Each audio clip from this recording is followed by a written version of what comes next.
Pemirsa, kenaikan bahan pokok terjadi di sejumlah komoditas, salah satunya yakni kenaikan harga beras. Badan Pusat Statistik mencatat harga beras di seluruh rantai distribusi pada Mei 2026 mengalami kenaikan. Kenaikan harga beras ini dipicu mulai dari kenaikan harga di tingkat penggilingan, grosir hingga eceran.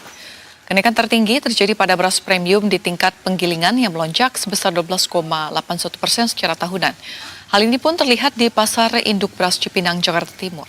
Sejumlah komoditas beras terpantau mengalami kenaikan.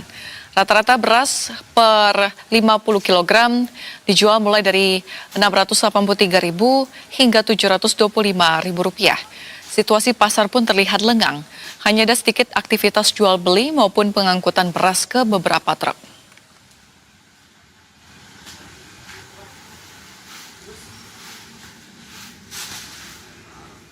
Dan pemirsa, untuk memperbarui informasinya, sudah ada reporter Berita 1 Ervan Mahruf serta juru kamera Ade Suherman.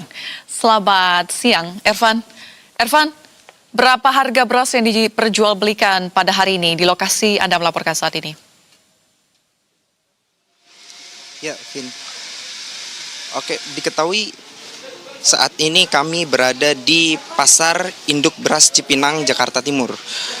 Kalau dilihat dari situasi saat ini, pasar induk ini termasuk berada di dalam kondisi yang sepi karena dari hasil wawancara kami dengan beberapa pedagang, ini merupakan kondisi yang sangat sedikit pembeli. Bahkan kemarin ada pedagang yang mengaku tidak mendapatkan satupun pembeli.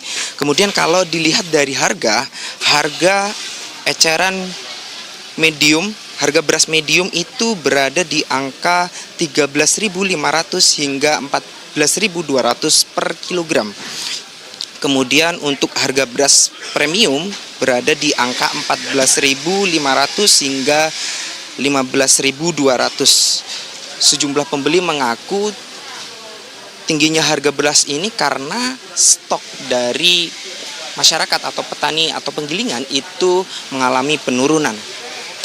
Kemudian pedagang juga mengaku beras di pasar induk ini mengalami penurunan karena beberapa bulan terakhir ini pedagang sampai mengaku tidak mengalami peningkatan gratis. Bahkan ini terjadi sejak di bulan Mei kemarin. Kalau dilihat dari beras yang disuplai ke pasar induk Cipinang saat ini juga mengalami penurunan secara kendaraan yang masuk untuk mensuplai dan tonase yang termuat. Jika di bulan-bulan sebelumnya itu tonase itu mencapai 3.000 ton, saat ini hanya mencapai 1.800 ton. Demikian laporan kami dari Pasar Induk Beras Cipinang. Ervan, namun sebetulnya sejak kapan kenaikan harga beras ini terjadi begitu signifikan sehingga kita lihat juga nampaknya pasar di sana cukup lengang ya. Seperti apa, Ervan? Sejak kapan dirasakan kenaikan harga beras yang sangat melonjak ini? Oke, Vin. Kalau hasil wawancara kami dengan beberapa pedagang, lonjakan ini terjadi pada beberapa bulan terakhir, bahkan tidak pernah mengalami penurunan. Para pedagang mengaku penurunan tidak pernah terjadi karena stok yang disuplai ke pasar induk juga mengalami penurunan. Begitu. Baik, terima kasih atas informasinya reporter Berita 1 Ervan Mahruf serta juru kamera Ade Suherman. Selamat kembali bertugas, teman-teman.